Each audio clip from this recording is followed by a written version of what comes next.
A Lazy Susan is a fun addition to any dining room table or kitchen counter. We're going to be making one today out of some upcycled products that I had lying around. We've got an old lid from a wine barrel. My base is going to be used from the scrap piece of birch that I had. And then we obviously have a fair amount of tools that we've got from Galmar. We've got the tape, we've got some sandpaper, we've got a pencil for marking out, we've got the drill bits, we have the actual mechanism for the Lazy Susan. We've got some screws, we've got a screwdriver set, and we've got a square. So let's get started, and then I'll take you through the steps. We'll be using the birch as the base. It's a nice solid flat surface. This is the swivel mechanism that creates the movement, and then this is the top. We will be putting on our unit, and then that will create the mechanism. What we need to do first is we need to find the center of our baseboard. Our measurement here is 34.5, so it's 17.25 that way, and 34.5, and there's our center. Now that we have got our center mark, we can take the swivel plate. We will then find the center. Just make sure with our square that we are straight. We can do it. There we go. Now what we do, just offset your plate. Once we have now offset the plate so that we have exposed the holes for fastening, you can then use the Galmar square. We're using the square chipboard screws. I'm going to be using my drill because it's just a lot easier. I will show you how you can screw that in by hand as well, using your screwdriver set. So our chipboard screws. So if you manually do these, if you are going to do these by hand, you still just make sure that you are centered in your base plate, and you can manually turn these in. Once you've gotten it tight, now we can carry on.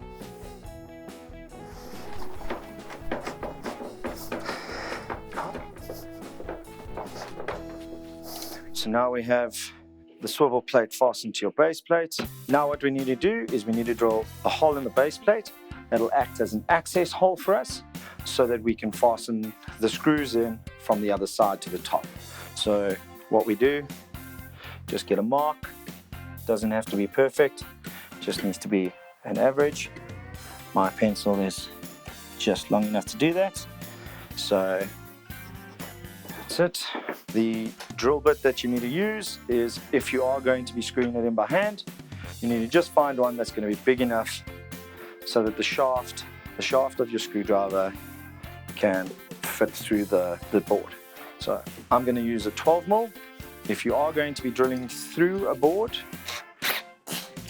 have a sacrificial board that you can drill into, and the reason for that is you don't get any tear out.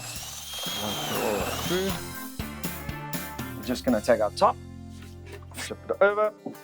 What we need to do now, we'll be using the swivel plate. The reason for the hole is we need to put screws into this base plate to fasten it to here. We need to find the center of our board. It is, so we're at 28 mark.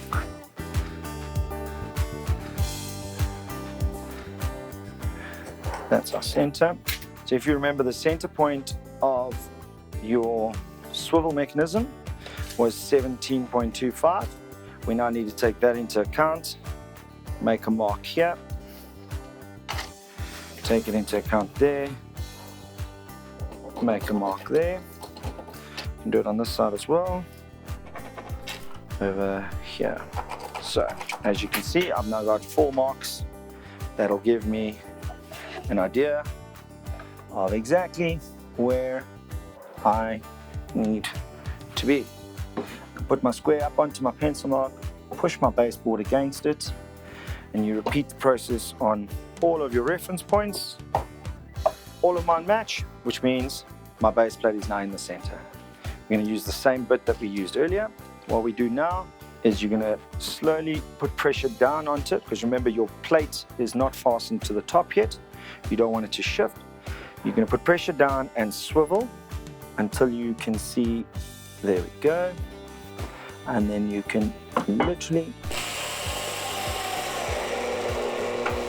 that's it.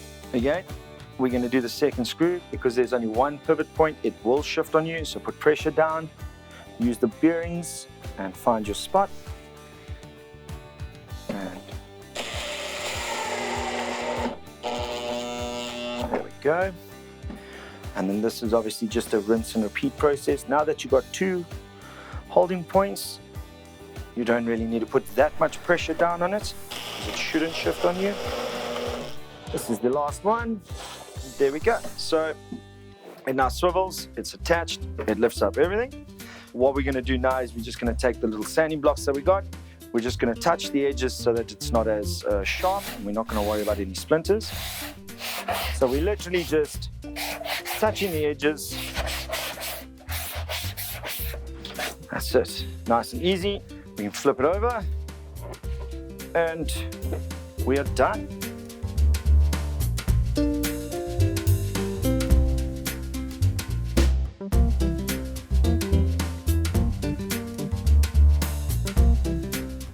For home renovation and DIY solutions, visit Galma in store or browse online.